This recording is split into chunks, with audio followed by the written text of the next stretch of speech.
Good morning, Internet. It's not really morning anymore. It's about 11 o'clock. Just figure I do this 2016 Yamaha Bolts review. This is a very nice bike.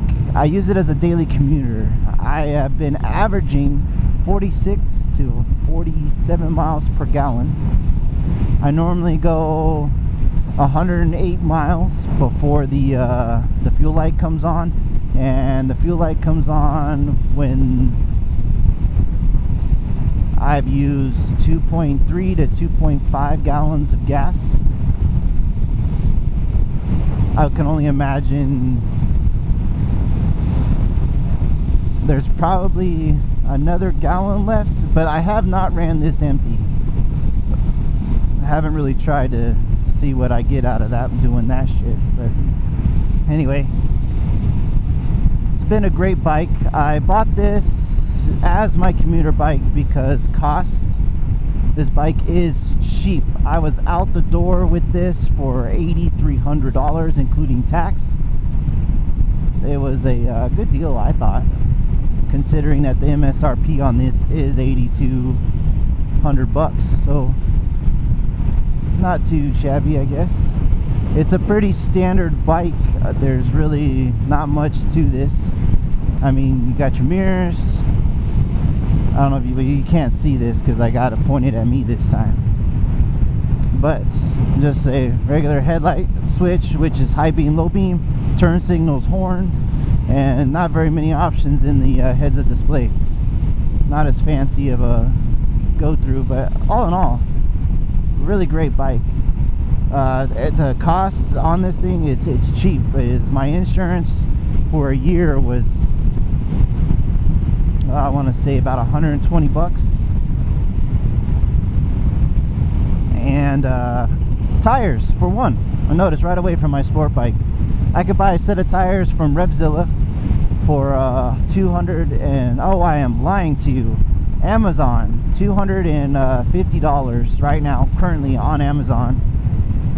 It's the Michelin Commander 2s, which I'm most likely going to buy. I have a really good, I really like Michelin.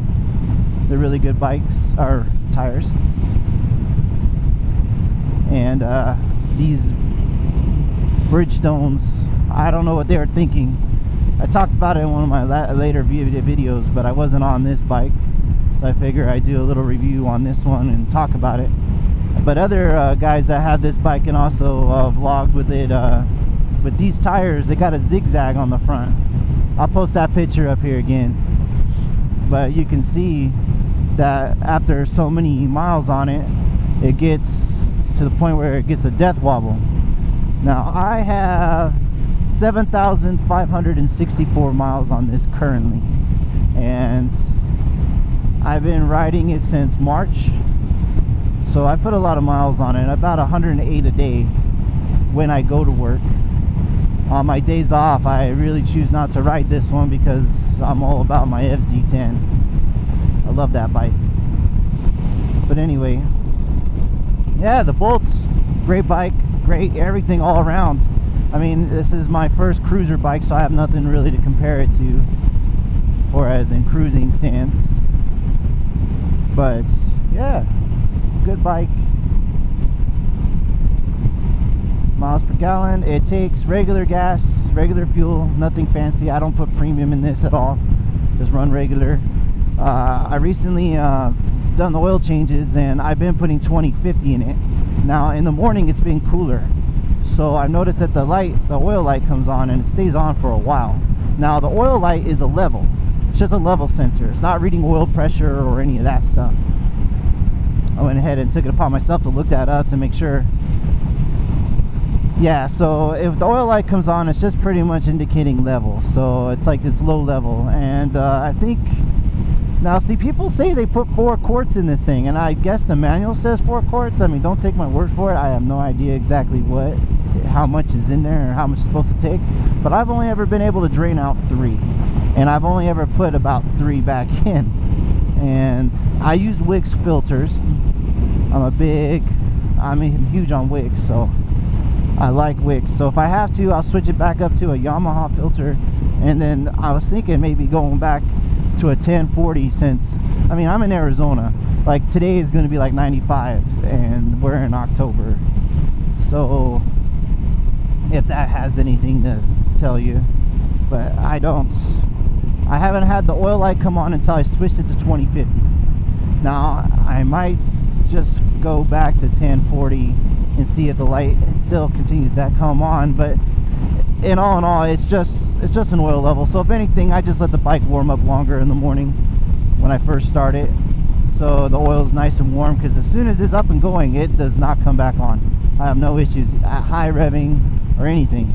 I normally cruise about 82 miles an hour, sometimes 83 on the speedometer, so that's probably 80 miles an hour in real life. I don't know exactly, I don't have GPS on that, but other than that, it's a very smooth riding bike. I've adjusted the rear because I'm a big boy, so I adjusted the rear up just one notch. I might go up another one, because there now that when I hit a hard bump, man, I can feel it go right in my spine. It's just these shocks are not very adjustable. They think they should be more adjustable than what, you know, but it's plain, so I can't complain too much. So other than just being a stock bike, I mean, it's got disc brakes. I mean, most of your other brands don't even have disc brakes on these lower end cheap economy style bikes. Slow it back down. Okay, so yeah, so these things have disc brakes. It has disc brakes. The tire size is a 19 in the front, 15 in the rear. So I thought that'd be expensive among tires, but evidently not. It's pretty cheap. So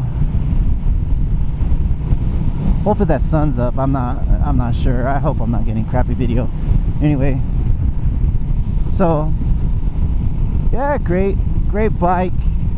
Low maintenance. It's belt driven, and honestly, I haven't had anything with belts, and I have not adjusted the belt since I've had this bike. Now I probably will adjust the belt when it comes time to change the rear tires, or change the tires. I'm going to do them both. I'm just waiting to get them a little more beat up. In fact, I mean, there's still a lot of rubber on these after 7,000 miles, and I mean, that death wobble only comes around when, like, at this current speed, like if I swear to slow down, it'd shake real bad. But I mean, I don't ever turn the handlebar loose, so I don't have no problems with it. It's never became something that it's, you know, scaring the crap out of me or anything. Let's see, it's been a bitch trying to find an air filter for this thing. I'm not going to put a K&N on there. I'm not a big fan, but that's all, you know, upon opinions and whatever. The bike is completely stock. I've done nothing to it other than ride it. The seat is absolutely uncomfortable as fuck. I could probably go about 30 miles on it before my ass starts going numb, and there's fucking nothing I can do about that. I mean, I've been looking and reading on people with seats and stuff, but unless I can, like, you know, try it and go for a ride, I don't know. If someone out there knows of a great seat for this bike, let me know, because fuck, man, this seat sucks. And so anyway, yeah, this seat sucks. Let's see.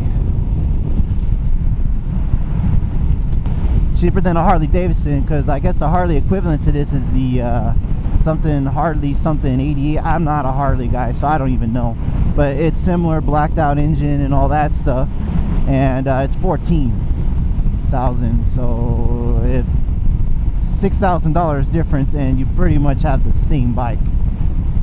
You exactly have the same bike other than badging, pretty much, I almost want to say. But yeah, good old Arizona.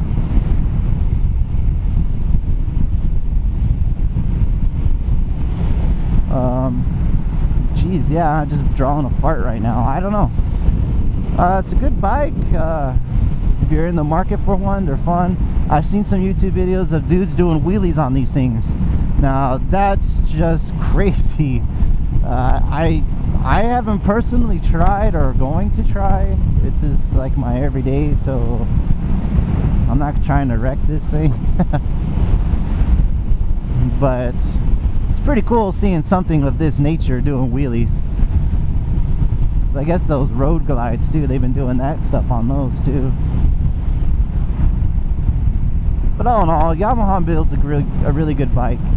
I haven't had any issues. I mean, I've never had any engine problems, transmission or clutch issues, or nothing with that with the bikes that I've had in the past.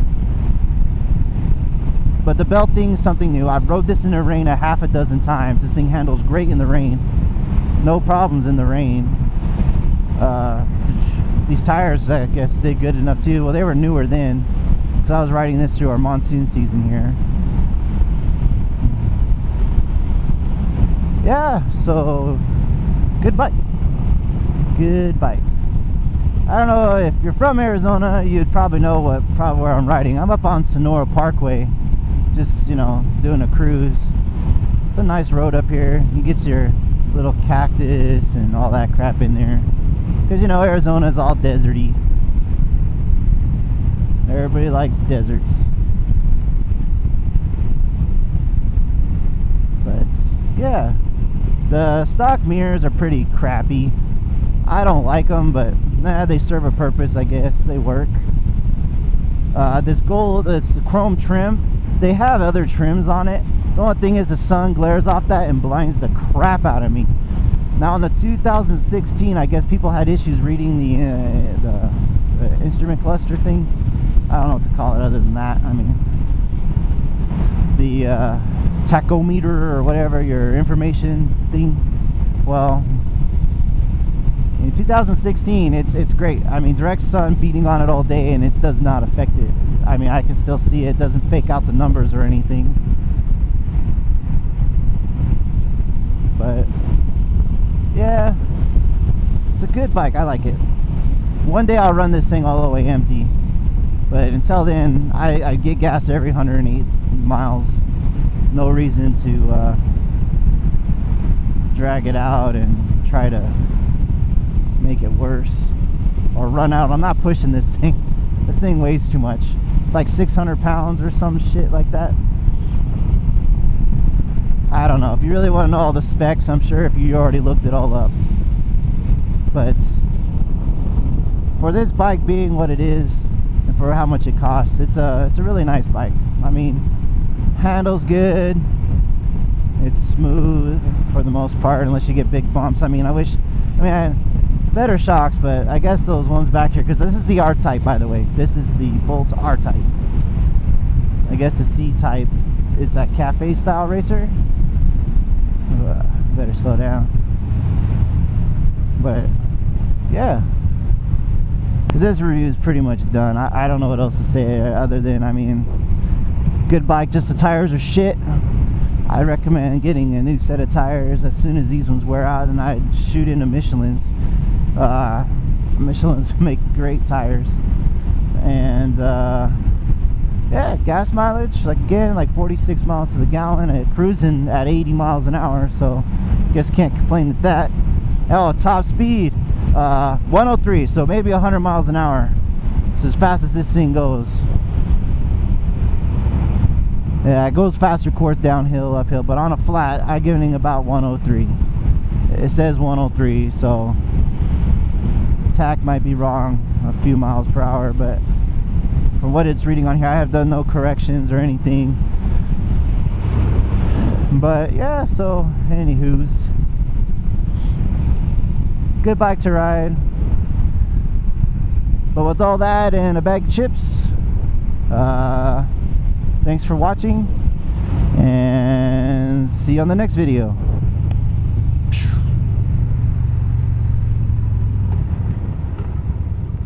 Yep, skadoosh.